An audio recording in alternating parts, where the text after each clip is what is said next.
Assalamualaikum warahmatullahi wabarakatuh. Perkenalkan, nama saya Fitri Anggraini. Saya kuliah di Universitas Muhammadiyah Kota Bumi, Lampung Utara, Prodi Pendidikan Bahasa dan Sastra Indonesia.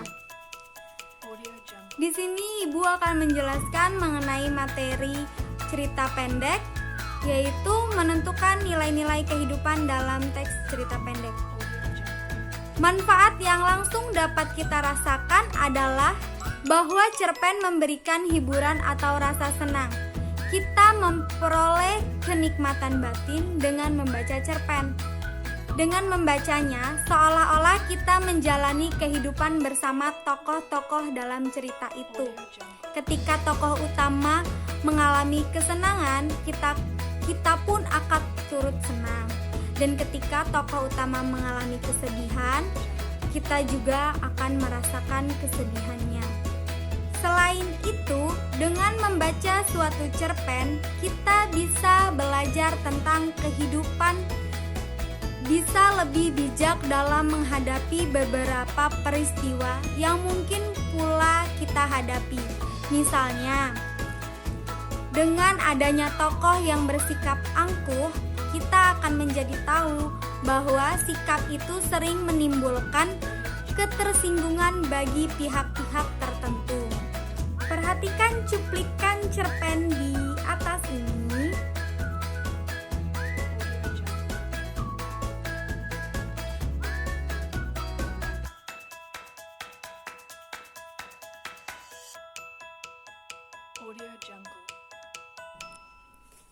Cuplikan cerpen yang telah kalian baca tadi itu menggambarkan begitu berartinya seseorang yang telah tiada. Kita tidak dapat memunculkan kembali orang tersebut, bahkan sesuatu yang sangat tidak mungkin. Semua orang pasti telah pernah mengalami atau pernah merasakan keadaan seperti yang digambarkan pada cerita di atas. Hanya sosok dan peristiwa yang akan berbeda-beda. Dari gambaran seperti itu ada pelajaran yang sangat penting, bahwa kehadiran seseorang di tengah-tengah kita adalah sebuah berkah yang harus kita syukuri. Kalau dia sudah tidak hadir lagi, maka gantinya adalah kesedihan, penyesalan, bahkan ratapan yang menyayat hati. Mempresentasikan sebuah teks cerita pendek dengan nilai kehidupan. Setiap pengarang akan menginterpretasikan atau menafsirkan kehidupan berdasarkan sudut pandangnya sendiri. Tema tentang cinta misalnya. Karena masing-masing pengarang memiliki interpretasi ataupun penafsiran yang berbeda-beda, cerita pun menjadi berbeda-beda antara pengarang satu dengan pengarang lainnya. Cerita itu dapat menarik sepanjang zaman karena diungkapkan dengan beberapa cara oleh para pengarangnya. Ketertarikan seseorang untuk membaca pasti disebabkan oleh adanya suatu berkenaan atau dalam bacaan tersebut. Misalnya, seorang petani akan membaca berita tentang naik turunnya harga. Hal itu dilakukannya karena berita tersebut dianggapnya bermakna atau bermanfaat bagi dirinya. Faktor penyebab tidak sama dengan bacaan yang bersifat non-fiksi, semacam berita.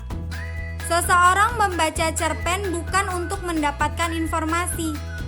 Pada umumnya, seseorang membaca cerpen untuk tujuan memperoleh hiburan ataupun pengalaman-pengalaman hidup. Adapun daya hibur sebuah cerpen bisa disebabkan oleh beberapa faktor, misalnya karena alur atau suspensi dan penuh kejutan. Kebermaknaan cuplikan cerpen tersebut tampak antara lain pada temanya, yaitu tentang cinta. Kebermaknaan suatu cerita lebih umum dinyatakan dalam amanat, ajaran moral, atau pesan didaktis yang hendak disampaikan pengarang kepada pembacanya. Melalui karya itu, amanat tersirat di balik kata-kata yang disusun dan juga berada di balik tema yang diungkapkan. Itu saja yang dapat Ibu sampaikan. Materi hari ini telah selesai disampaikan. Ibu akhiri. Wassalamualaikum warahmatullahi wabarakatuh.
Audio Jungle.